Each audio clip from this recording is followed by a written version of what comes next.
Jenazah Aibda Wayan Sudarsa Minggu siang dikremasi di Desa Adat Jimbaran.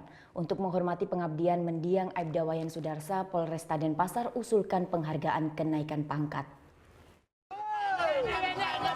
Sekitar pukul 1 siang, jenazah Aibda Wayan Sudarsa diarak di atas bada atau wadah dari rumah duka menuju kuburan Desa Adat Jimbaran yang jaraknya sekitar 100 meter.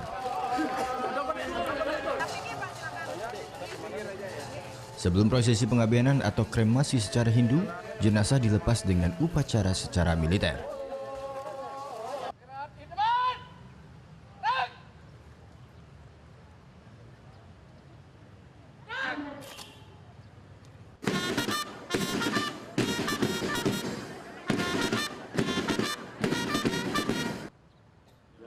Upacara militer ini dipimpin oleh Kapolresta Denpasar Kombes Pol Hadi Purnomo. Sebagai simbol penghormatan terhadap Aibda Wayan Sudarsa yang gugur dalam tugas, pasukan Dalmas Polresta Denpasar melakukan tembakan serentak atau salvo ke udara.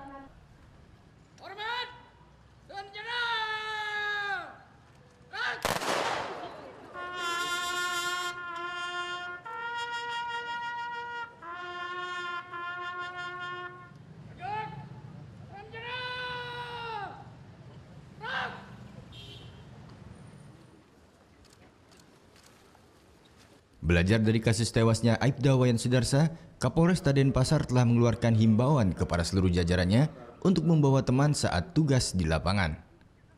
Dalam melaksanakan tugas agar jangan sendiri-sendiri, yaitu minimal 2 orang, ya, sehingga apabila terjadi misalnya gangguan, teman atau rekan sekerjanya akan dapat bisa membantu. Polresta Denpasar telah mengusulkan penghargaan berupa kenaikan pangkat untuk Aibda Wayan Sudarsa kepada Polda Bali. Sementara istri korban Ketut Arsini telah mengikhlaskan kepergian suaminya yang gugur dalam tugas.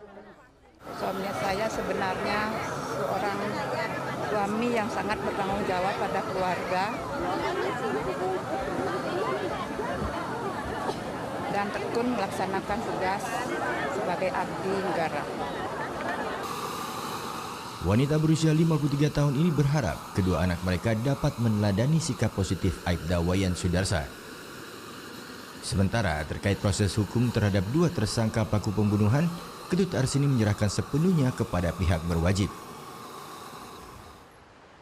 Anggota Satlantas Polsek Kuta, Aibda Wayan Sudarsa ditemukan tewas di Pantai Legian Kuta Rabu dini hari dengan luka robek di bagian kepala dan leher. Setelah melakukan olah tempat kejadian perkara, polisi menemukan sejumlah barang bukti berupa bercak darah serta identitas 2 WNA, David James Taylor dan Sarah Connor yang telah ditetapkan sebagai tersangka. Muhammad Sanudin melaporkan untuk NET.